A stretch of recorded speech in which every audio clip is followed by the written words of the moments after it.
Hello friends, নানান ব্যঞ্জনে তোমাদের সকলকে স্বাগত জানাচ্ছি।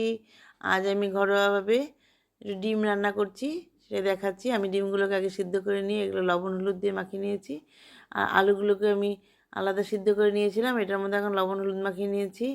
এখন আমি ডিমগুলোকে দেখো, কড়াইতে তেল গরম হয়ে গেছে, এখন এগুলোকে ভেজে নিচ্ছি। তো ডিমগুলোকে লাল লাল করে ভেজে নেব, ভেজে উঠিয়ে নিয়ে তারপর আমি আলুগুলোকে ভেজে নেব।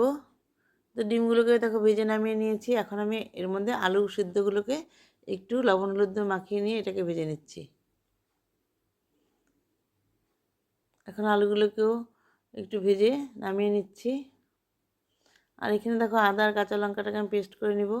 কড়াইতে একটু তেল দিয়ে আর তেজপাতা গরম মশলা দিয়ে দিলাম। গরম মশলা দিয়ে এখন এর মধ্যে অল্প সামান্য পেঁয়াজ কুচি দিয়ে দিলাম। বেশি রিচ বানাবো না, পাতলা করে বানাবো। এটা গাছের টমেটো, কাঁচা টমেটো একটু দিয়ে দিলাম। আর 2-3টে রসুন দিয়ে দিলাম, গোটা রসুন দিয়ে একটু দেখো ভেজে নিয়েছি। ভেজে নিয়ে এখন এর মধ্যে কাঁচা লঙ্কা আর আদা পেস্টটা দিয়ে দিলাম। কাঁচা লঙ্কা আদা পেস্টটা দিয়ে নিয়ে এখন এর মধ্যে পেঁয়াজের পেস্ট দিয়ে দেব।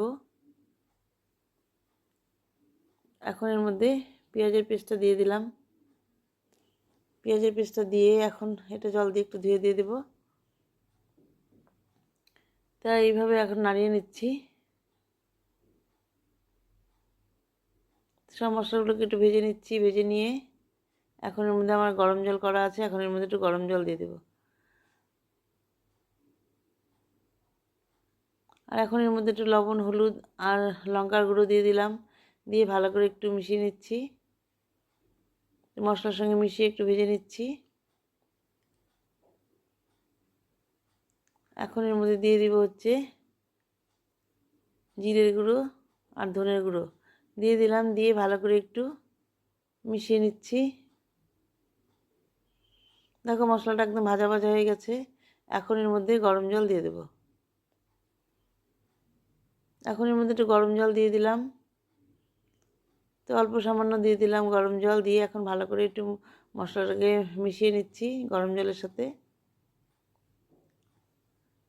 তো এখন এর মধ্যে ডিম আর আলুটা ছেড়ে দিলাম। ডিম আর আলুটাকে ছেড়ে ভালো করে এটাকে মিশিয়ে নিব। তো এইভাবে মশলার সাথে মিশিয়ে নিচ্ছি। এখন এর মধ্যে আর একটু গরম জল দিয়ে দেব।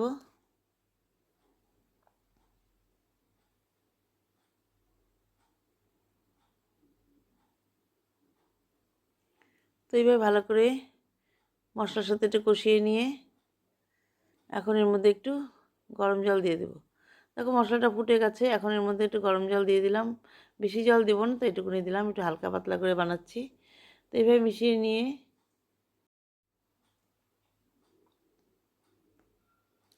এখন একটু এটাকে ফুটিয়ে নেব। এখন একটু ঢেকে দিলাম। তখন ঝোলটা ফুটছে।